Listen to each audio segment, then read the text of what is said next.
నమస్కారం news vision కు స్వాగతం. ముందుగా ముఖ్య అంశాలు.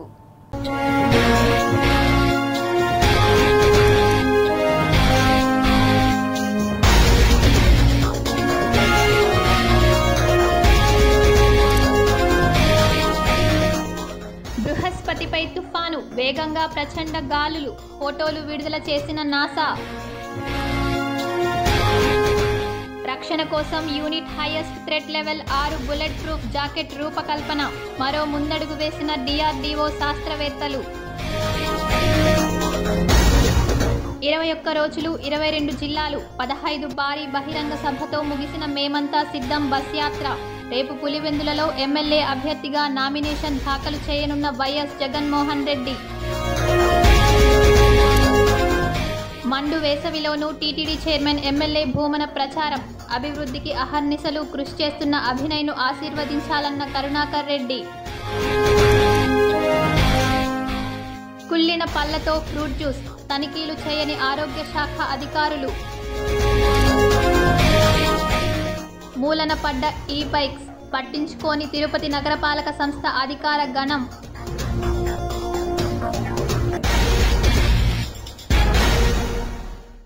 ఇక వార్తల్లోని వివరాలు చూద్దాం. వైనాట్ 175 టార్గెట్గా ఏపీ ముఖ్యమంత్రి వైఎస్ జగన్మోహన్ రెడ్డి చేపట్టిన బస్సు యాత్ర నేటితో ముగిసింది. శ్రీకాకుళం జిల్లాలోకి జగన్ బస్సు యాత్ర ప్రవేశించింది. ఈ రోజుకు జగన్ బస్సు యాత్ర 22వ రోజుకు చేరుకుంది. రాత్రి బస చేసిన అక్కివలస నుంచి ఉదయం 9 గంటలకు బయలుదేరారు. రోడ్ షో ద్వారా Etcherla bypass, Srikakulam bypass, Narasannapeta bypass, Kotabommali, Kannevalasa మీదుగా పరశురాంపురం జంక్షన్ వద్దకు చేరుకున్నారు. టెక్కిలిలోని బహిరంగ సభ, అక్కడ భోజన విరామం తీసుకున్నారు. అనంతరం కేకొత్తూరు మీదుగా టెక్కలి వద్దకు చేరుకుని అక్కడి జరిగే సభలో జగన్ ప్రసంగించారు. దీంతో జగన్ మేమంతా సిద్ధం బస్సు యాత్ర విజయవంతంగా ముగిసింది. అనంతరం హెలిప్యాడ్ నుంచి విశాఖ ఎయిర్పోర్ట్ చేరుకుని అక్కడి నుంచి గన్నవరం ఎయిర్పోర్ట్కు చేరుకున్నారు. రోడ్డు మార్గాన తాడేపల్లిలోని సీఎం క్యాంప్ ఆఫీస్కు చేరుకున్నారు. ఆలోచన చేయమని అడుగుతా ఉన్నా. 14 ఏళ్ళు చంద్రబాబు ముఖ్యమంత్రిగా చేశాడు. 3 సార్లు తాను ముఖ్యమంత్రిగా చేశానని చెప్పుకుంటాడు. మరి 14 ఏళ్ళు ముఖ్యమంత్రిగా చేసిన చంద్రబాబు గారు పేరు చెబితే ఇక్కడున్న మీలో ఎవరికైనా కూడా కనీసం ఆయన చేసిన ఒక్కటంటే ఒక్క మంచైనా గుర్తుకొస్తుందా అని అడుగుతా ఉన్నాను. 2 చేతుల పైకెత్తేలాపా, ఇలా ఇలా ఇలా ఇలా ఇలా ఇలా ఇలా ఇలా ఇలా ఇలా ఇలా ఇలా 14 ఏళ్ళు ముఖ్యమంత్రిగా ఉన్నాడు. 3 సార్లు ముఖ్యమంత్రిగా చేశానంటాడు. మరి అలాంటి ఆయన పేరు చెబితే ఆయన చేసిన పేదవాడి కోసం ఆయన చేసిన ఒక్కటంటే ఒక్క స్కీమ్ అయినా గుర్తుకొస్తుందా అని అడుగుతా ఉన్నాను. 2 చేతులు పైకెత్తాలి, ఇలా ఇలా ఇలా ఇలా ఇలా ఇలా ఇలా ఇలా ఇలా. మరో వంక మీ బిడ్డ కరోనా లాంటి కష్టంలో కూడా మీ బిడ్డ ఎప్పుడూ సాకులు ఎత్తుక్కోలేదు. సాకులు చూపకుండా ఏ ఒక్క డీబీటీ అంటే ఏ ఒక్క బటన్ నొక్కడం ఆగకుండా నా అక్క చెల్లెమ్మల కుటుంబాలు బాగుండాలి, ఆ అక్క చెల్లెమ్మల పిల్లలు బాగుండాలి, ఆ అక్క చెల్లెమ్మల బ్రతుకులు బాగుండాలి అని వాళ్ళ కష్టం మీ బిడ్డ కష్టం కన్నా కూడా ఎక్కువ అని చెప్పి భావించి కరోనా లాంటి కష్టాల్లో కూడా ఏ రోజు సాకులు చూపలేదు మీ బిడ్డ. బటన్ నొక్కడం ఎక్కడా కూడా మీ బిడ్డ ఆపలేదు అన్నది మీ అందరి సమక్షంలో గర్వంగా కూడా చెప్తా ఉన్నా. తెలుగుదేశం, జనసేన, బీజేపీ కూటమిని ప్రజలంతా అక్రమ కూటమిగా అనుకుంటున్నారని, కూటమి అభ్యర్థి ఆరణి శ్రీనివాసులు ఓడిపోతే ఒక్క నిమిషం కూడా తిరుపతిలో ఉండరని తిరుపతి శాసనసభ్యులు భూమన కరుణాకర్ రెడ్డి పేర్కొన్నారు. Tirupati MLA TTD chairman Bhumana Karunakar Reddy ఇంటింటా ఎన్నికల ప్రచార కార్యక్రమంలో భాగంగా నగరంలోని పలు డివిజన్లలో పర్యటిస్తూ ఎన్నికల ప్రచారాన్ని ప్రారంభించారు. కార్యక్రమంలో పార్టీ నాయకులు, కార్పొరేటర్లు, మహిళా నాయకులు, మైనార్టీ నాయకులు పెద్ద ఎత్తున పాల్గొని భూమనకు స్వాగతం పలికారు. ప్రతి గడప వద్దకు వెళ్లి కరపత్రాన్ని అందజేస్తూ లోక్సభ అభ్యర్థికి, శాసనసభ అభ్యర్థికి 2 ఓట్లు ఫ్యాన్ గుర్తుపై వేసి గెలిపించాలని ఓటర్లను అభ్యర్థించారు. ఓడిపోయిన తర్వాత ఒక్కరోజు కూడా తిరుపతిలో ఉండేవాడు కాదు. తిరుపతి ప్రజల అవసరాలను పట్టించుకునే వ్యక్తి కాదు అని సామాన్య ప్రజలంతా కూడా వాళ్ళంటున్నటువంటి మాట, నేననేటువంటి మాట కాదు. గతంలో కూడా ఇలాంటి అనుభవాలను చూసినాం.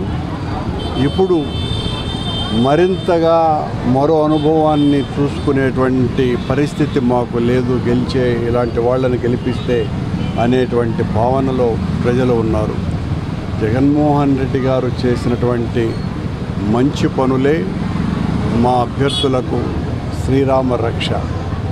జగన్మోహన్ రెడ్డి గారు పేద ప్రజల యొక్క భవిష్యత్తును తీర్చిదిద్దాలని కంకణం కట్టుకున్నటువంటి వ్యక్తి. పైన ఉన్నటువంటి వాళ్ళు మమ్మల్ని ఎంత వ్యతిరేకించినా ద్వేషించినా సామాన్యులు, పేదలు, బలహీన వర్గాల వాళ్ళు, దళితులు, ముస్లిం సోదరీమణులంతా కూడా జగన్మోహన్ రెడ్డి గారికి ఓటు వేస్తేనే మా ఓటుకు సాఫల్యత కలుగుతుంది అని వాళ్ళందరూ కూడా భావిస్తున్నారు. ప్రజల నుండి పెద్ద ఎత్తున మద్దతు లభించడంతో తమలో నూతన ఉత్సాహం నింపిందని అభినయ్ పేర్కొన్నారు. ప్రజలంతా భూమన అభినయ్ వైపే, జనమంతా జగనన్నకి మద్దతు అంటూ తిరుపతి జీవకోన పరిధిలో పెద్ద ఎత్తున ప్రజానికంతో ఎన్నికల ప్రచారంలో పాల్గొన్నారు. ఈ సందర్భంగా భూమన మాట్లాడుతూ తిరుపతిలో ప్రజలంతా జగనన్న వైపు చూస్తున్నారని, ఈ ఎన్నికల్లో ఫ్యాన్ గుర్తుపై ఓటు వేసి గెలిపించేందుకు ప్రజలంతా సిద్ధంగా ఉన్నారని, జగనన్న అందించిన సంక్షేమ ఫలాలు తమ గెలుపుకు ఎంతగానో దోహదపడతాయని, ఎన్నికల్లో రాష్ట్ర వ్యాప్తంగా వైకాపా విజయదుందుబి మోగించనున్నట్లు పేర్కొన్నారు. తిరుపతి పరిసర ప్రాంతాల నుంచి ప్రజలు పెద్ద ఎత్తున పాల్గొని భూమన అభినయ్కి అడుగడుగునా కర్పూర హారతులు, నీరాజనాలతో స్వాగతం పలికారు.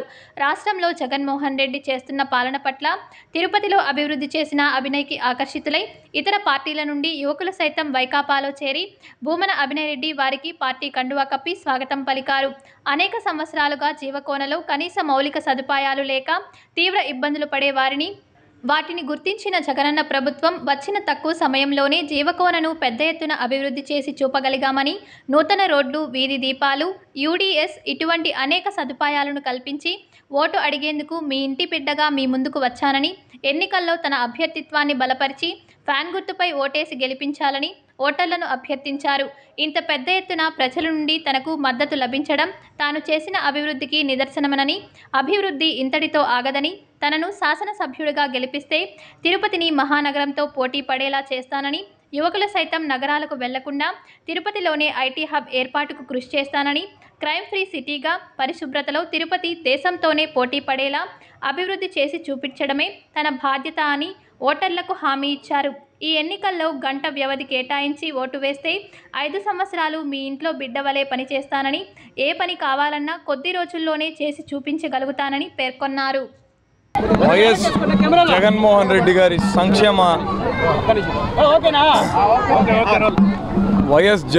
రెడ్డి గారి సంక్షేమం పట్ల ఆకర్షితులై రాష్ట్ర వ్యాప్తంగా వైఎస్ఆర్ కాంగ్రెస్ పార్టీకి ప్రజల్లో విపరీతమైనటువంటి సానుభూతి ఏర్పడింది. తిరిగి మళ్ళీ జగన్మోహన్ రెడ్డి గారే ముఖ్యమంత్రి అవ్వడం ఖాయం. ఇందుకు నిదర్శనం తిరుపతిలో ఉన్నటువంటి జీవకోన ప్రాంతంలో జరుగుతున్నటువంటి ఎన్నికల ప్రచారమే ఒక ప్రభంజనంలా సాగుతుంది. ఇక్కడ ఉన్నటువంటి స్థానికులందరూ కూడా పెద్ద ఎత్తున పాల్గొని పార్టీకి మద్దతు తెలుపుతున్నారు. తిరుపతి నియోజకవర్గంలో వైఎస్ఆర్ కాంగ్రెస్ పార్టీ విజయ దుమ్దిబ మోగించడం ఖాయం. రాష్ట్రంలోని పలు ప్రాంతాల్లో ఉధృతంగా వడగాల్పులు కొనసాగుతున్నాయి. గత కొన్ని రోజులుగా వడగాల్పులు వదలడం లేదు. మండుటెంటలు ప్రజలకు ఏమాత్రం ఉపశమనం కలిగించడం లేదు. అధిక ఉష్ణోగ్రతలు రోజురోజుకు అదుపు తప్పుతూనే ఉన్నాయి. సాధారణం కంటే 3 నుంచి 6 డిగ్రీల వరకు అధికంగా నమోదవుతున్నాయి. ఫలితంగా పలు జిల్లాల్లో వడగాల్పులు, మరికొన్ని జిల్లాల్లో తీవ్ర వడగాల్పులు వీస్తున్నాయి. మంగళవారం కూడా ఇవి కొనసాగాయి. రాష్ట్రంలో గరిష్ట ఉష్ణోగ్రతలు 42 నుండి 45 డిగ్రీలు రికార్డయ్యాయి. అత్యధిక ఉష్ణోగ్రతలు నమోదవుతున్న నేపథ్యంలో ప్రజలందరూ అప్రమత్తంగా ఉండాలని వైద్యాధికారులు హెచ్చరిస్తున్నారు. ఈ వేసవి సందర్భంగా మనకు ఉష్ణోగ్రతలు చాలా ఎక్కువ పెరుగుతున్నాయి. ముఖ్యంగా తిరుపతి పట్టణంలో 43 నుంచి 44 డిగ్రీల సెంటీగ్రేడ్ ఉంది. ఇందులో ముఖ్యంగా తీసుకోవాల్సిన జాగ్రత్తలు ఏంటంటే ఉదయం 11 నుంచి సాయంత్రం 5 గంటల వరకు వీలైతే ఏమైనా ఎమర్జెన్సీ వర్క్లు ఉంటే మాత్రమే మనము బయట తిరగాల్సి ఉంటుంది. అలాగే అలా వెళ్ళవలసి వచ్చినప్పుడు హ్యాట్ వేసుకోవడం కానీ, గొడుగు వాడడం కానీ ఖచ్చితంగా చేయాలి. అలాగే గంటకు ఒకసారి ఒక 1/2 లీటర్ నీళ్లు తాగడము, మజ్జిగ తాగడం ఖచ్చితంగా చేస్తుండాలి. మనకు ఈ సమ్మర్లో ఎక్కువగా సాల్ట్స్ లాస్ అవుతుంటాయి. ఆ సాల్ట్ లాస్ అవ్వడానికి మనం ఓఆర్ఎస్ తాగుతుంటాం. అలా ఓఆర్ఎస్ని మనము కొనాలంటే మనకు కొంచెం ఎక్స్పెన్సివ్ అయినప్పుడు ఇంట్లోనే ఒక గ్లాస్ నీళ్ళల్లో చిటికెడు ఉప్పు, ఒక స్పూన్ షుగర్ వేసుకొని మిక్స్ చేసుకుని తాగితే మీ బాడీలో ఉండే సాల్ట్స్ లాస్ కూడా క్లియర్ అవుతుంది. అలాగే మనకు న్యాచురల్గా దొరికే తాటి ముంజులు ఇలాంటివి తినడం వల్ల కూడా మీకు ఈ వడదెబ్బ నుంచి కొంచెం బాగా ప్రొటెక్షన్ ఉంటుంది. ముఖ్యంగా మనం 11 నుంచి 4:30-5 గంటల వరకు తిరగకుండా ఉండడం చాలా ఆరోగ్యానికి మంచిది. జిల్లా కేంద్రమైన తిరుపతిలో మినరల్ వాటర్ ప్లాంట్ దందా 3 పువ్వులు 6 కాయలుగా కొనసాగుతోంది. ధనార్జనే ధ్యేయంగా వాటర్ ప్లాంట్లు పుట్టగొడుగుల్లా పుట్టుకొస్తున్నాయి. ప్యూరిఫై వాటర్ పేరుతో సాధారణ నీటిని సరఫరా చేస్తూ ప్రజలను మోసం చేస్తూ అందిన కాడికి దోచుకుంటున్నారు. నిబంధనలకు విరుద్ధంగా ప్లాంట్లను నిర్వహిస్తున్న సంబంధిత అధికారులు మాత్రం తమకేమీ పట్టనట్లుగా వ్యవహరిస్తున్నారు. ఆధ్యాత్మిక నగరమైన తిరుపతిలో వీధికి 2 చొప్పున వందల సంఖ్యలో మినరల్ వాటర్ ప్లాంట్లు ఉన్నాయి. ఇందులో కొన్నింటికి తప్ప మిగతా వాటర్ ప్లాంట్లకు SSI, ISI రిజిస్ట్రేషన్ అనుమతులు లేకున్నా రోజు వేల లీటర్ల వాటర్ విక్రయించి లక్షల్లో సొమ్ము చేసుకుంటున్నారు. ఈ నీటిని తాగిన వారికి ఆరోగ్య సమస్యలు వస్తున్నాయి. మినరల్ వాటర్ మాటున జరుగుతున్న దందాను అరికట్టాల్సిన నగరపాలక సంస్థ అధికారులు మామూళ్ల మత్తులో జోగుతున్నట్లు ఆరోపణలు వినిపిస్తున్నాయి. మినరల్ వాటర్ పేరుతో వాటర్ ప్లాంట్ల యాజమాన్యాలు నీటిని శుద్ధి చేయకుండానే క్యాన్లలో నింపి నీళ్ల దందా చేస్తున్నారు. నీటి నిల్వ చేసే వాటర్ ట్యాంకులను నెలల తరబడి శుభ్రం చేయకుండా వాడడంతో నాచు పేరుకుపోయి అధ్వాన్నంగా మారాయి. కాగా నీటిని శుద్ధి చేసిన తర్వాత నిబంధనల ప్రకారం తేదీ వివరాలను క్యాన్లపై స్టిక్కర్ చేయించాల్సి ఉన్నా ప్లాంట్ల యాజమాన్యం ఎవరూ పాటించడం లేదు. వాటర్ ప్లాంట్ వద్ద అర్హత గల ల్యాబ్ టెక్నీషియన్ ఉండి రోజు నీటిని పరీక్షించి ఎంత మోతాదులో మినరల్స్ ఉన్నాయో పరిశీలించాలి. పరీక్షించిన తర్వాత నీటిని సరఫరా చేయాలి.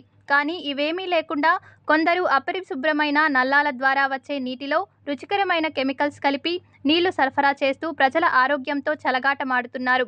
వాటర్ ప్లాంట్లు ISI అనుమతి పొందాలంటే ₹1,00,000 వరకు ప్రభుత్వానికి చెల్లించాల్సి ఉంటుంది.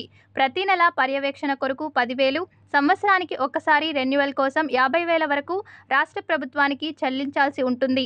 ఈ మొత్తాన్ని చెల్లించకుండా ప్లాంట్ల నిర్వాహకులు సంబంధిత శాఖలోని కొంతమంది అధికారులకు ముడుపులు చెల్లించి ఇష్టానుసారంగా నీటిని విక్రయిస్తూ ప్రజల ప్రాణాలతో చెలగాటమాడుతున్నారు. నిబంధనలకు విరుద్ధంగా జిల్లాలో కొనసాగుతున్న వాటర్ ప్లాంట్లను సీజ్ చేసి యాజమాన్యాలపై చర్యలు తీసుకోవాల్సిన అధికారులు మామూళ్ల మత్తులో ఉంటున్నారనే విమర్శలు వెల్లువెత్తుతున్నాయి. అధికారులు స్పందించి వాటర్ ప్లాంట్లను తనిఖీ చేసి నిబంధనలకు విరుద్ధంగా నిర్వహిస్తున్న ప్లాంట్లపై చర్యలు తీసుకొని ప్రజల ఆరోగ్యాన్ని కాపాడాలని స్థానికులు కోరుతున్నారు. ₹15, ₹7, ₹5 20 లీటర్ల వాటర్, మినరల్ వాటర్ అనే పేరుతో వీళ్ళు విడిగా కూడా అనేక కూడలిలో కూడా వీళ్ళు అమ్ముతున్నారు. అది కేవలం బోరు నీరు మాత్రమే. ఆ నీరు త్రాగడం వల్ల, ఆ కలుషిత నీరు తాగడం వల్ల అనేక మంది ప్రజలు అనారోగ్యానికి దారితీస్తున్నారు. కాబట్టి దీనిపైన ప్రత్యేక దృష్టి సాధించి వాళ్ళ యొక్క ధనార్జనే ధ్యేయంగా ఈరోజు యూజీసీ నాగ్పీర్ టీం కమిటీ సభ్యురాలుగా Tirupati Sri Padmavati Mahila degree and PG కళాశాల ప్రిన్సిపల్ నారాయణమ్మ నియమితులయ్యారు. కళాశాలలు, యూనివర్సిటీల ప్రామాణికతను నిర్ణయించే నాగ్పీర్ టీం కమిటీ సభ్యురాలుగా తనను నియమించడం సంతోషంగా ఉందని Shri Padmavati Mahila degree and PG కళాశాల ప్రిన్సిపల్ నారాయణమ్మ తెలిపారు. 30 సంవత్సరాలు డిగ్రీ కళాశాలలో, 6 సంవత్సరాలు PG స్థాయి బోధనానుభవం కలిగిన తాను నాగ్పీర్ టీం కమిటీ సభ్యురాలుగా సందర్శించబోయే విద్యాసంస్థల్లోని ఉన్నత అంశాలను గ్రహించి తమ కళాశాలలో కూడా ప్రవేశపెట్టడానికి కృషి చేస్తానని చెప్పారు. కాబట్టి నాకు పీర్ టీమ్ మెంబర్స్ వచ్చినప్పుడు కూడా అది చూడంగానే ఆ అట్మాస్ఫియర్ బాగుంది అంటే ఒక మంచి ఇంప్రెషన్ ఏర్పడుతుంది. దానికి మాకు మేనేజ్మెంట్ ఎంతగానో సహకరించారంటే ఇన్ఫ్రాస్ట్రక్చరల్ ఫెసిలిటీస్ పెంపొందించడంలో మా మేనేజ్మెంట్ యొక్క సహకారాన్ని మేము ఎంతగానో శ్లాఘించవలసిన అవసరం ఉంది. కాబట్టి ముఖ్యంగా ఇన్ఫ్రాస్ట్రక్చరల్ ఫెసిలిటీస్ బాగుండడం వల్లనే, దాంతోపాటు మా స్టాఫ్ మెంబర్స్ మేము చేసిన కృషి కారణంగానే A+ రావడం జరిగింది. సో దాని ఆధారంగా A+ గ్రేడ్ వచ్చింది కాబట్టి నాకు అసిస్టర్గా రావడానికి అవకాశం ఉంది అనేసి ప్రపోజల్ పెట్టుకోవడం జరిగింది. నాకు ఫస్ట్ ప్రపోజల్ అట్ ఏ టైమే ఒకసారి పెట్టంగానే అసిస్టర్గా నామినేట్ అవ్వడం జరిగింది. ఈ సందర్భంగా ఇక్కడ స్టాఫ్ మెంబర్స్ కావచ్చు, మా పద్మావతి డిగ్రీ అక్కడ చేశాను, దాని ఫలితం ఇక్కడికి వచ్చినాక వచ్చింది. కాబట్టి ఇక్కడ స్టాఫ్ మెంబర్స్కి, ఆర్ట్స్ కాలేజీలో ఉన్నటువంటి entire teaching and non teaching staff మెంబర్స్కి, మా మేనేజ్మెంట్ మొత్తానికి కృతజ్ఞతలు తెలియజేయాలి. ఎక్కడ పడితే అక్కడ రకరకాల ఫ్రూట్ జ్యూస్లను ఎక్కువగా తాగేస్తున్నారా? ఇక మీరు డేంజర్ జోన్లోకి వెళ్ళినట్లేనని డాక్టర్లు చెబుతున్నారు. ఎక్కడ చూసినా ఎండలు మండిపోతున్నాయి. భగభగమంటూ సూర్యుడు తన ప్రతాపాన్ని చూపిస్తున్నాడు. అసలు ఉదయం 7 గంటల నుంచే విపరీతమైన ఎండ పెట్టేయడంతో ప్రజలు బయటకు రావాలంటేనే భయపడుతున్నారు. అంతేకాకుండా మరికొన్ని రోజుల్లో ఈ ఎండలు కాస్త తీవ్ర ఎండలుగా పెరిగే అవకాశాలు కూడా ఉన్నాయంటూ వాతావరణ శాఖ ఇప్పటికే హెచ్చరికలు జారీ చేసింది. అలాగే ఈ ఎండల్లో ప్రజలంతా అప్రమత్తంగా ఉండాలని, చిన్నపిల్లలు, వృద్ధులు వంటి వారు అవసరమైతే తప్ప అనవసరంగా బయట తిరగొద్దని హెచ్చరించింది. దీంతో పాటు ఒకవేళ పని మీద ప్రజలు బయటకు వెళ్లవలసి వచ్చినప్పుడు గొడుగు, తలపై టోపీలు పెట్టుకోవాలని చెబుతున్నారు. అలాగే వైద్య నిపుణులు కూడా ఈ వేసవిలో వాటర్ కంటెంట్ ఎక్కువగా ఉన్న ఫ్రూట్స్ తీసుకోవాలని, మంచినీళ్లు ఎక్కువగా తాగాలని సూచిస్తున్నారు. దీంతో ఇప్పటికే పని మీద బయటకు వెళ్తున్న చాలామంది ఈ ఎండల వేడి తట్టుకోలేక ఎక్కడ పడితే అక్కడ ఫ్రూట్ జ్యూస్లు ఎక్కువగా తాగేస్తున్నారు. కానీ ఇలా తాగడం వలన అనేక ఆరోగ్య సమస్యలతో పాటు డేంజర్లో పడే అవకాశం ఉందని నిపుణులు చెబుతున్నారు. ఇప్పటికే ఎండల తీవ్రత ఎక్కువగా ఉండడంతో ఎక్కడ పడితే అక్కడ జ్యూస్ సెంటర్ల డిమాండ్ బాగా పెరిగిపోయింది. ఇక పనుల నిమిత్తం బయట తిరిగే చాలామంది ప్రజలు ఈ ఎండవేడిని తట్టుకోలేక ఏదైనా చల్లని జ్యూస్ను తాగడానికి ఎక్కువ ఆసక్తి చూపుతారు. ఈ క్రమంలోనే ఎక్కడ పడితే అక్కడ రకరకాల ఫ్రూట్ జ్యూస్లను ఎక్కువగా తాగేస్తుంటారు. అయితే ఇలా ఎక్కడ పడితే అక్కడ బయట ఫ్రూట్ జ్యూస్లను తాగడం వలన అనేక అనారోగ్య సమస్యలతో పాటు చాలా డేంజర్లో పడే అవకాశం ఉందని నిపుణులు చెబుతున్నారు. ఎందుకంటే ఎండల తీవ్రతను అదనుగా తీసుకున్న కొందరు జ్యూస్ సెంటర్ల నిర్వాహకులు కుళ్ళిపోయిన ఫ్రూట్స్, అపరిశుభ్రమైన ఐస్ ఉపయోగించి జ్యూస్లు చేస్తుంటారు. పైగా ఆ ఫ్రూట్స్పై దుమ్ము, ధూళి వంటివి ఉంటాయి. ఇక జ్యూస్ సెంటర్ వాళ్ళు వాటిని శుభ్రంగా చేయకుండా తయారు చేస్తూ కస్టమర్లకు ఇచ్చి వారి ప్రాణాలతో చెలగాటమాడుతారు. ఇక కస్టమర్లు కూడా ఎండ నుంచి ఉపశమనం లభించేందుకు ఈ చల్లటి ఫ్రూట్ జ్యూస్లనే అమృతంలా ఎగబడి తాగేస్తుంటారు. కానీ ఇలా శుభ్రం లేని కుళ్ళిపోయిన ఫ్రూట్స్తో చేసిన జ్యూస్లు తాగడం వల్ల ప్రజలు గొంతు నొప్పి, జలుబు, దగ్గు వంటి రకరకాల ఇన్ఫెక్షన్లకు గురయ్యే అవకాశం ఉందని, దీనివలన హాస్పిటల్ చుట్టూ తిరుగుతూ వేలకు వేలు పోయాల్సి ఉంటుందని ఆరోగ్య నిపుణులు చెబుతున్నారు. కాబట్టి ఇక నుంచి బయట జ్యూస్ సెంటర్లలో జ్యూస్లు తాగేటప్పుడు వాళ్ళు ఎలాంటి ఫ్రూట్స్ ఉపయోగిస్తున్నారో కాస్త గమనిస్తే మంచిది. కానీ వీలైనంత వరకు బయట జ్యూస్లను పూర్తిగా మానేసి ఇంట్లో చేసుకుని తాజాగా తాగడం మేలు అని నిపుణులు సూచిస్తున్నారు. అయితే ఇలాంటి కేటుగాళ్లపై నిఘా పెట్టాల్సిన ఆరోగ్య శాఖ అధికారులు మాత్రం అటువైపు కన్నెత్తైనా చూడరు. తనిఖీలు చేయాల్సిన అధికారులు సైతం అంటీ ముట్టనట్లుగా వ్యవహరిస్తారు. కానీ మనం ఫ్రూట్ జ్యూసెస్ ఏదైతే బయట తాగుతున్నామో అవి చాలా అంటే చాలా అపరిశుభ్రంగా ఉంటున్నాయి. బయట ఎప్పుడెప్పుడో ఫ్రూట్స్ కానీ ఎప్పుడెప్పుడో ఐస్ పెట్టినవి కానీ అవి తీసుకోవడం వల్ల ఇప్పుడు ఏంటంటే మనకి థ్రోట్ ఇన్ఫెక్షన్స్ కానీ, దగ్గు, జలుబు కానీ ఇప్పుడున్న కండిషన్స్లో అది ఇంకా సివియర్ అవుతుంది. సో అది మనం అవాయిడ్ చేయాలంటే ఇంట్లో ఫ్రెష్గా మనమే ఇంట్లో జ్యూస్ చేసుకొని తాగడం వల్ల చాలా జబ్బుల్ని మనము నివారించగలము. సో మనం ఏదైతే ఐస్ యూస్ చేస్తున్నామో ఇంట్లో వాటర్ పోసి ఐస్ యూస్ చేయడం వల్ల చాలా బెటర్గా ఉంటుంది. ఇంకా ఫ్రూట్స్ ఏవైతే ఉన్నాయంటే ఆరెంజెస్ కానీ, గ్రేప్స్ కానీ బయట దొరికే మనకి స్వచ్ఛమైన పండ్లు యూస్ చేయడం వల్ల దాంట్లో ఉన్న వైటమిన్స్ కానీ సరిగా శరీరానికి అంది మనకి మంచిగా తోడ్పడతాయి. టీడీపీ ప్రభుత్వం అందుబాటులోకి తీసుకొచ్చిన ఒకినావా ఐప్రైస్ ఎలక్ట్రిక్ బైక్లు క్రమంగా కనుమరుగైపోతున్నాయి. తిరుపతి కార్పొరేషన్ స్మార్ట్ సిటీ జాబితాలో చోటు దక్కించుకోవడంతో 2019లో అప్పటి తెలుగుదేశం ప్రభుత్వం స్వచ్ఛ సర్వేక్షణలో భాగంగా తిరుపతిని పొల్యూషన్ ఫ్రీ సిటీగా, గ్రీన్ సిటీగా చేయాలనే సంకల్పంతో ఎలక్ట్రానిక్ బైకులను ప్రోత్సహించింది. ఇందులో భాగంగా ఒకినావా సంస్థతో ఒప్పందం కుదుర్చుకున్న రాష్ట్ర ప్రభుత్వం తిరుపతి కార్పొరేషన్కు సుమారు 250 ఎలక్ట్రానిక్ బైకులను సమకూర్చింది. నగరపాలక సంస్థలో పనిచేస్తున్న అధికారులకు ఎలక్ట్రానిక్ బైకులను కేటాయించారు. వీటి కేటాయింపుతో కార్పొరేషన్కు పెట్రోల్, డీజిల్ ఆర్థిక భారం తగ్గుతుందని భావించి కార్పొరేషన్లోని ముఖ్య అధికారులకు సైతం ఈ వాహనాలను కేటాయించారు. ఒకినావా సంస్థ 3 ఏళ్ల పాటు వీటి మరమ్మతులు, నిర్వహణ బాధ్యతలను చేపట్టాలని ఒప్పందంలో పేర్కొన్నారు. కాలపరిమితి పూర్తయిందను, బకాయిలు చెల్లించలేదను, లేక మరే ఇతర కారణాలు తెలియవు కానీ ఈ వాహనాలు చాలా వరకు షెడ్లలో మగ్గుతున్నాయి. ఇంకొన్ని అయితే కనుమరుగైపోయాయి. ప్రస్తుతం చేతి వేళ్లపై లెక్కించే స్థాయిలో మాత్రమే బ్యాటరీ వాహనాలు కనిపిస్తున్నాయి. మరమ్మతులకు గురైన వాహనాలను సకాలంలో రిపేర్లు చేయకపోవడం, మరికొన్నింటికి స్పేర్ పార్ట్స్ దొరక్కపోవడంతో మూలన పడేశారు. కాలుష్య నియంత్రణ కోసం కార్పొరేషన్ అందుబాటులోకి తీసుకొచ్చిన ఈ బైక్స్ మూలన పడడం, చాలా వరకు కనుమరుగైపోవడంతో వాటి సమాచారంపై ప్రజలు గుసగుసలాడుతున్నారు. నాడు వాలంటీర్ వ్యవస్థను తీవ్రస్థాయిలో అసభ్యకర పదజాలంతో దుర్భాషలాడిన చంద్రబాబు నాయుడు, పవన్ కళ్యాణ్లు తాము ఎన్నికలలో గెలవగానే 10,000 రూపాయలను ఇస్తామనే మాయమాటలను ఏ వాలంటీర్లు నమ్ముతారని తామంతా జగనన్న ప్రభుత్వానికి మద్దతుగా వాలంటరీ ఉద్యోగానికి రాజీనామా చేసి ప్రజాపక్షాన నిలుస్తామని ముక్త కంఠంతో తెలిపారు. నా పేరు రవీంద్రారెడ్డి. నేను 14వ వార్డులో గత 5 సంవత్సరాల నుంచి నేను వాలంటీర్గా పనిచేస్తున్నాను. ఈరోజు మా జగన్మోహన్ రెడ్డి మమ్మల్ని నమ్మి సంక్షేమం కోసం మమ్మల్ని నమ్మి మాకు ఈ బాధ్యతలు అప్పచెప్పారు.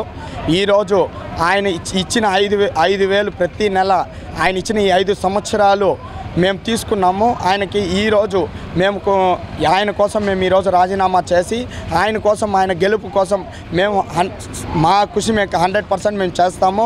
జగనన్న పెట్టిన వాలంటరీ వ్యవస్థ ఈ 5 సంవత్సరాలుగా కూడా మేమందరూ వర్క్ చేసుకొని ఏదో మాకు తగింది మాకు ఇచ్చుకుంటున్నాడు. మేము అలాగే వర్క్ చేస్తున్నాము. ఈరోజు మా జగనన్నని గెలిపించుకోవడానికి మాత్రమే మేమందరూ కూడా రిజైన్ లెటర్లు అందరికీ ఇచ్చేసి ధైర్యంగా కూడా మా జగనన్న కోసం మా అభినయన్న కోసమే మేము వర్క్ చేస్తున్నాము. కేవలం మా అభినయ్ రెడ్డి గారిని గెలిపించుకోవడానికి మాత్రమే మేమందరూ కూడా రిజైన్ లెటర్లు ఇచ్చేసి కూడా అందరూ వర్క్ చేస్తాం ధైర్యంగా. దీంట్లో ఎటువంటి బెదిరింపులు లేదు, ఎటువంటివి ఏమీ లేదు. కూడా ధైర్యంగా మేమందరూ కూడా మా మనస్ఫూర్తిగానే రిజైన్ లెటర్లు ఇచ్చాము మేము వర్క్ చేయడానికి. ఇన్ని రోజులు కూడా చంద్రబాబు నాయుడు గారు వాలంటరీ వ్యవస్థపై ఎన్నెన్నో మాటలు మాట్లాడారు. వాలంటీర్లే వేస్ట్ అన్నారు. మా వాలంటీర్లు అందరూ కలిసి ఈరోజు మేము జగనన్న కోసమే ఎందుకు వేస్ట్ మీకు నిరూపిస్తాం రాబోయే ఎన్నికల్లో కూడా. చిత్తూరు నియోజకవర్గంలో భూ కబ్జాలకు పాల్పడి నేడు తిరుపతిలో ఉత్తముడిలా మాటలు మాట్లాడుతున్న ఆరణి శ్రీనివాసులను తిరుపతి ఓటర్లు నమ్మరని అజయ్ కుమార్, పసుపులేటి సురేష్ పేర్కొన్నారు. ఆయన జనసేన కండువా కప్పుకున్న వెంటనే కూటమి నాయకులందరికీ శుద్ధపూసలాగా ఏమన్నా కనిపిస్తున్నాడా? దీన్ని తిరుపతి నగర ప్రజలందరూ కూడా గుర్తించాల్సిన అవసరం ఉంది. ఆరని అక్రమాలు ఇవి ఆరే క్వశ్చనే లేదు. ఆయన మాత్రం రాజకీయంగా ఆరిపోతాడు ఎన్నికల్లో. ఈ అక్రమాలు మాత్రం ఆరవు. డైరెక్ట్గా ఎంఆర్ఓ ఆఫీసులో అధికారుల సంతకాలే ఫోర్జరీ చేసినట్టుగా చూపిస్తూ ఉన్నారు. దీనికి స్థానిక బీజేపీ మరియు జనసేన తెలుగుదేశం నాయకులు ఏం సమాధానం చెప్తారో చెప్పండి. ఎమ్మెల్యే అన్న భూ కబ్జా చర్య తీసుకోండి. ఒక చిత్తూరులో తపాలా కార్యాలయంలో పనిచేసేటువంటి పోస్టల్ డిపార్ట్మెంట్లో పనిచేసేటువంటి వ్యక్తి 30-25 సంవత్సరాల క్రితం స్థలం కొనుక్కుని ఫ్లాట్లు వేసుకుంటే దానికి అడ్డంగా రోడ్డుని ఆపేసినారంట. దీని మీద స్థానిక బీజేపీ నాయకుడు, తెలుగుదేశం నాయకులు, జనసేన నాయకులకి కనిపించడం లేదా? రాష్ట్రంలో ఒక్కొక్కరిని ఒక్కొక్క రీతిలో మోసం చేయాలని చూడడం అనేది మనందరికీ తెలిసిన విషయమే. మహిళల్ని ఈరోజు ఏ విధంగా మోసం చేస్తున్నారంటే వాళ్ళకి మహాలక్ష్మి పథకమనో లేదా ఎంతమంది పిల్లలు ఉంటే వాళ్ళందరికీ కూడా జగనన్న పథకాలని కాపీ కొట్టే అమ్మఒడి పథకాలని ఎంతమంది పిల్లలు ఉంటే వాళ్ళందరికీ ఇస్తామని, ఇంకా వాళ్ళకి ఆర్టీసీ బస్సుల్లో ఉచిత ప్రయాణం అని చెప్పేసి నానా రకాలుగా మభ్య పెట్టేటువంటి ధోరణిలోకి ఈరోజు చంద్రబాబు నాయుడు గారు ఎలక్షన్ వాతావరణంలోకి వచ్చేశారు. గతంలో 2014లో ఆయన మహిళల్ని తిరుపతిలోని జాతీయ సంస్కృత విశ్వవిద్యాలయం 3వ స్నాతకోత్సవ వేడుకలకు భారత ఉపరాష్ట్రపతి జగదీప్ ధన్కడ్ విచ్చేస్తున్నట్లు ఆ వర్సిటీ ఉపకులపతి ఆచార్య జిఎస్ఆర్ కృష్ణమూర్తి తెలిపారు. తిరుపతిలోని జాతీయ సంస్కృత విశ్వవిద్యాలయంలో ఏర్పాటు చేసిన విలేకరుల సమావేశంలో బీసీ ఆచార్య జిఎస్ఆర్ కృష్ణమూర్తి మాట్లాడుతూ ఈ నెల 26వ తేదీన వర్సిటీ 3వ స్నాతకోత్సవ వేడుకలను నిర్వహిస్తున్నామని, ఈ వేడుకలకు ఉపరాష్ట్రపతి జగదీప్ ధన్కడ్, వర్సిటీ కులపతి పద్మభూషణ్ గోపాలస్వామి ముఖ్య అతిథులుగా విచ్చేయనున్నట్లు పేర్కొన్నారు. 2022-23 విద్యా సంవత్సరం వివిధ కోర్సులను పూర్తి చేసిన విద్యార్థులకు డిగ్రీలను ప్రదానం చేయడంతో పాటు అత్యుత్తమ ప్రతిభను కనబరిచిన వారికి బంగారు పతకాలు, సర్టిఫికేట్లను ప్రదానం చేస్తున్నట్లు చెప్పారు. అలాగే వెంకటరాయలస్వామి గారు ఉపరాష్ట్రపతిగా ఇక్కడ వచ్చి మాకెంతో సహాయ సహకారాలు అందించారు. వారి దాంట్లో ఎండోమెంట్ ప్రైజ్ కూడా వాళ్ళు ఇచ్చారు. తర్వాత ఇది ఉపరాష్ట్రపతిగా మనం ఇప్పుడు వచ్చేటువంటి జగదీప్ ధన్కడ్ ఆయన్ని పిలిచాం. మేము ఎప్పుడైతే మీకు ఎలా అయితే ఎప్పుడు ఉపరాష్ట్రపతి వచ్చినా మా యూనివర్సిటీ డెవలప్మెంట్ అయింది. అందుకోసాన్ని ఇది విశేషంగా ఈ యూనివర్సిటీ దీంట్లో కారణం. ఇది కాకుండా ఈ సంవత్సరం NEP 2020 అనే దాన్ని మేము ఇంప్లిమెంట్ చేసాం. అంటే ఇప్పుడు ప్రస్తుతం ఫస్ట్ బ్యాచ్ వెళ్ళింది, వాడికి ఇప్పుడు డిగ్రీలు ఇవ్వట్లేదు. ఈ డిగ్రీ ఇచ్చేది మేము అప్పుడే వెనకటి నుంచి వచ్చేది 3 ఏళ్ల క్రితం అయిన వాళ్ళకి ఇప్పుడు డిగ్రీ ఇస్తున్నాం. ఇంకా నెక్స్ట్ నుంచి అది 4 years డిగ్రీ కోర్స్ అవుతుంది. 10వ తరగతి పరీక్షా ఫలితాల్లో ఉత్తమ ప్రతిభ కనబరిచిన విద్యార్థులను ఉపాధ్యాయులు ఘనంగా సత్కరించి సన్మానించారు. శ్రీకాళహస్తిలోని ప్రభుత్వ మున్సిపల్ ఎస్ఎస్బి హైస్కూల్ నందు విద్యాభ్యాసం చేసిన ఈ సంవత్సరం 10వ తరగతి పరీక్ష నందు 596 మార్కులతో district first rank, state 4th rank సాధించిన విష్ణుప్రియ మరియు ఈ ప్రభుత్వ పాఠశాలలో చదివి బీసీ వెల్ఫేర్ హాస్టల్లో ఉండి 574 మార్కులు సాధించిన బీసీ వెల్ఫేర్ హాస్టల్లో డిస్ట్రిక్ట్ ఫస్ట్ ర్యాంక్ సాధించిన సి నభ్య విద్యార్థులకు ఎస్ఎస్బి మున్సిపల్ హైస్కూల్ ఉపాధ్యాయులు ఘనంగా సత్కరించి మొమెంటోలు అందజేశారు. అనంతరం ఉత్తమ మార్కులు సాధించిన విద్యార్థులతో మరియు పాఠశాల విద్యార్థులతో కలిసి విజయోత్సవ ర్యాలీ నిర్వహించారు. డిస్ట్రిక్ట్ టాప్ 10 సాధించిన విద్యార్థినులు మాట్లాడుతూ తాము శ్రీకాళహస్తిలోని ఎస్ఎస్బి ప్రభుత్వ మున్సిపల్ హైస్కూల్ నందు చదివి నేడు డిస్ట్రిక్ట్ ఫస్ట్ రావడం ఆనందంగా ఉందని, తమ విద్యోత్సవానికి పాఠశాల ఉపాధ్యాయులు ఎంతో సహకరించారని, తమకు విద్య పట్ల ఎటువంటి అనుమానాలు ఉన్నా ఆ అనుమానాలను నివృత్తి చేసి నేడు 10వ తరగతి పరీక్షల్లో ఉత్తమ మార్కులు సాధించడానికి తమ పాఠశాల ఉపాధ్యాయులు చేసిన కృషి ఎనలేనిదని, తమ తల్లిదండ్రుల ప్రోత్సాహం, తమ పాఠశాల ఉపాధ్యాయుల కృషితోనే నేడు తాము డిస్ట్రిక్ట్ ఫస్ట్ ర్యాంక్ సాధించామని తెలియజేశారు. పాఠశాల ఉపాధ్యాయురాలు బృందాదేవి మాట్లాడుతూ ప్రభుత్వ పాఠశాల అంటే నేడు చిన్నచూపు చూస్తున్న ప్రజలకు మా ప్రభుత్వ పాఠశాల విద్యార్థినులు ప్రతి ఒక్కరికి కనువిప్పు కలిగేలా district first rank, state 4th rank సాధించడం ప్రభుత్వ పాఠశాలలోని ఆనిముత్యాలకి దక్కిందని, ఇకనైనా తమ పిల్లల భవిష్యత్తు బంగారం కావాలనుకుంటున్న తల్లిదండ్రులు ప్రభుత్వ పాఠశాలలో తమ పిల్లల్ని చేర్పించి వారు భవిష్యత్తులో మంచి విద్యను, మంచి నడవడికతో అదేవిధంగా మంచి మార్కులు సాధించే విధంగా వారిని విద్యార్థుల తల్లిదండ్రులు ప్రభుత్వ పాఠశాలలో చేర్పించి వారిని ప్రోత్సహించాలని కోరారు. నా పేరు కే లక్ష్మీప్రియ. నేను SSB municipal high school TGP కాలనీలో చదువుతున్నాను. ఈరోజు నాకు 600కి కాదు 596 మార్కులు సాధించినందుకు నేను చాలా గర్వపడుతున్నాను. దీనికి మా స్కూల్ నాకు ఎంతో సహకరించింది. మీరు నెక్స్ట్ ఫర్దర్గా ఏదన్నా స్కూల్ బెస్ట్ చాయిస్ ఉంది అంటే అది మా ఎస్ఎస్బి మున్సిపల్ స్కూల్ అని నేను గర్వంగా చెప్తున్నాను. నేను మా శ్రీకాళహస్తి మండలంకి ఫస్ట్ వచ్చాను మరియు తిరుపతి జిల్లాకి ఫస్ట్ వచ్చాను. స్టేట్ 4th ర్యాంక్ వచ్చినందుకు నేను చాలా ఆనందపడుతున్నాను. మాకు 600కి 574 వచ్చాయి. నేను చాలా గర్వంగా ఫీల్ అవుతున్నాను. చాలా హ్యాపీగా ఉంది. డిస్ట్రిక్ట్ బీసీ హాస్టల్లో ఫస్ట్ వచ్చాను నేను. మా మేడము, మా టీచర్స్ అందరూ, మా సబ్జెక్ట్ టీచర్స్ చాలా కృషి చేశారు మమ్మల్ని చదివించడానికి. పేరెంట్స్ కూడా చాలా హెల్ప్ చేశారు. ఈ స్కూల్ జెండా వాడవాడలో ఎగరాలని కోరుకుంటున్నాను. ఇంకా చాలా మా విలేజ్ నుంచి కూడా చాలా మంది ఈ స్కూల్కి వచ్చి జారుతానని చెప్పారు. దానికి నేను చాలా గర్వపడుతున్నాను. ఈ ఫలితాలన్నింటికి రావడానికి ప్రభుత్వ పాఠశాలలో జరుగుతున్నటువంటి నాణ్యమైన విద్యాబోధనే కారణము. మా ప్రభుత్వ పాఠశాలలో పనిచేస్తున్నటువంటి టీచర్లు క్వాలిఫికేషన్ కానీ, తర్వాత వాళ్ళ కమిట్మెంట్ కానీ వేరే ఇతర యాజమాన్య పాఠశాలలో ఉండదు. అది ప్రభుత్వం కానీ మన ప్రజలందరూ గుర్తించాలి. ప్రజలు గుర్తించి ప్రభుత్వ పాఠశాలల మీద నమ్మకంతో విద్యార్థులను చేర్పిస్తే ప్రభుత్వ పాఠశాలల మనుగడ అనేది నేటి తరుణంలో ప్రశ్నార్థకంగా మారకుండా ఉంటుంది అని మేము అనుకుంటున్నాము. తనపల్లి పద్మగిరి కొండపై కొలువుదీరిన బాలజ్ఞాన దండాయుధపాణి స్వామి ఆలయంలో చిత్ర పౌర్ణమిని పురస్కరించుకుని గిరి ప్రదక్షిణ అంగరంగ వైభవంగా జరిగింది. చిత్ర పౌర్ణమిని పురస్కరించుకుని తిరుపతి రూరల్ మండలం తనపల్లి కొండపైన వెలిసిన బాలజ్ఞాన దండాయుధపాణి దేవస్థానంలో గిరి ప్రదక్షిణ ఘనంగా నిర్వహించారు. మంగళవారం ఉదయం స్వామివారిని సుప్రభాత సేవతో మేల్కొల్పి అభిషేక కార్యక్రమాలు నిర్వహించి సర్వాంగ సుందరంగా అలంకరణ చేశారు. అనంతరం భక్తులకు దర్శనం కల్పించారు. స్వామివారిని దర్శించుకోవడానికి భక్తులు పోటెత్తారు. సాయంత్రం చిత్ర పౌర్ణమిని పురస్కరించుకుని గిరి ప్రదక్షిణ జరిగింది. ఈ సందర్భంగా ఆలయ ప్రధాన అర్చకులు షణ్ముఖస్వామి మాట్లాడుతూ తమిళనాడు రాష్ట్రం తిరువన్నామలైలోని అరుణాచలం ఆలయంలో గిరి ప్రదక్షిణ ఎలాగైతే జరుగుతుందో అదేవిధంగా పద్మగిరి కొండపై వెలిసిన బాల దండాయుధపాణి స్వామివారి దేవస్థానంలో కూడా జరుగుతుందని తెలిపారు. ప్రతి సంవత్సరం చిత్ర పౌర్ణమిని పురస్కరించుకొని ఈ మహోత్సవం అంగరంగ వైభవంగా జరుగుతుందని తెలిపారు. అదేవిధంగా స్వామివారిని దర్శించితే అనారోగ్య సమస్యలు దూరమవుతాయని చెప్పారు. ఈ కార్యక్రమంలో భక్తులు పెద్ద సంఖ్యలో పాల్గొన్నారు. యాక్చువల్గా తిరువన్నామలలో గిరి ప్రదక్షిణ ఏ విధంగా అయితే జరుగుతుందో అదేవిధంగా ఈ తనపల్లి కొండపై వెలసి ఉన్న శ్రీ పద్మగిరి బాల జ్ఞాన దండాయుధపాణి స్వామి వారి యొక్క ఉత్సవము గిరి ప్రదక్షిణ జరుగుతుంది. ఇక్కడ భక్తులందరూ కూడా స్వామివారితో పాటు ఉత్సవమూర్తితో పాటు గిరి ప్రదక్షిణ మహోత్సవం మయూర వాహనంతో తిరగడం అనేది చాలా విశేషము. ఈరోజు మయూర వాహనంతో పల్లకిలో శ్రీ పద్మగిరి దండాయుధపాణి స్వామి వారి యొక్క ఉత్సవమూర్తిని గిరి ప్రదక్షిణ చేయడం అనేది చాలా విశేషంగా జరుగుతుంది. కావున ఈ మహోత్సవంలో భక్తులందరూ పాల్గొల్సిందిగా కోరుచున్నాం.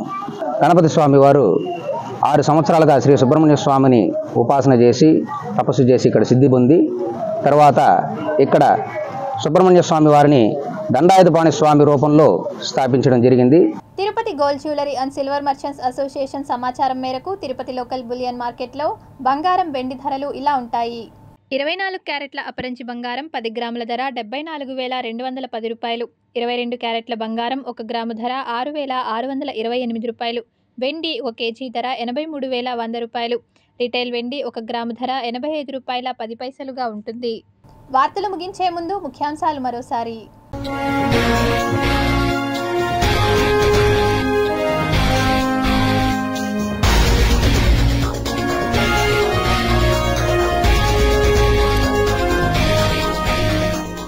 బృహస్పతిపై తుఫాను, వేగంగా ప్రచండ గాలులు, ఫోటోలు విడుదల చేసిన నాసా. రక్షణ కోసం unit highest threat level 6 bullet proof jacket రూపకల్పన, మరో ముందడుగు వేసిన DRDO శాస్త్రవేత్తలు. 21 రోజులు 22 జిల్లాలు 15 భారీ బహిరంగ సభతో ముగిసిన మేమంతా సిద్ధం బస్ యాత్ర. రేపు పులివెందులలో ఎమ్మెల్యే అభ్యర్థిగా నామినేషన్ దాఖలు చేయనున్న వైఎస్ జగన్మోహన్ రెడ్డి. మండు వేసవిలోనూ టీటీడీ చైర్మన్ ఎమ్మెల్యే భూమన ప్రచారం. అభివృద్ధికి అహర్నిశలు కృషి చేస్తున్న అభినయ్ను ఆశీర్వదించాలన్న కరుణాకర్ రెడ్డి. కుళ్ళిన పళ్లతో ఫ్రూట్ జ్యూస్, తనిఖీలు చేయని ఆరోగ్య శాఖ అధికారులు.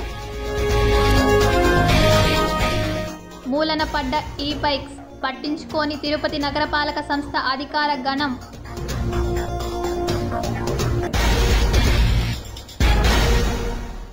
ఈ వార్తలు ఇంతటితో సమాప్తం. సమగ్ర సమాచారంతో న్యూస్ విషన్లో మళ్ళీ కలుద్దాం. అంతవరకు సెలవు. నమస్కారం.